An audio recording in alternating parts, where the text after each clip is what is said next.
Hello everyone, welcome back to the channel. Want faster access to Grok without opening the app? You can add it directly to your home screen. Here's how to do it. First, open the Grok app on your Samsung Galaxy S26 Ultra. Tap the menu icon in the corner of the screen.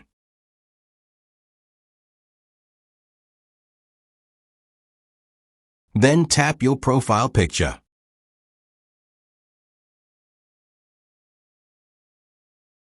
Now, select Widget. Next, tap Add Widget. You'll see a pop-up that says, Add to Home Screen. You'll have two options, Cancel or Add. Tap Add to place the widget on your home screen. Once added, you can access Grok instantly, without opening the app manually. This is useful if you use Grok often and want quicker access anytime.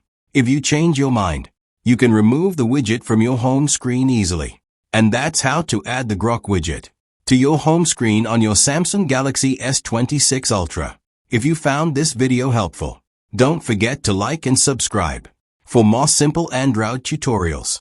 Thanks for watching, and I'll see you in the next video.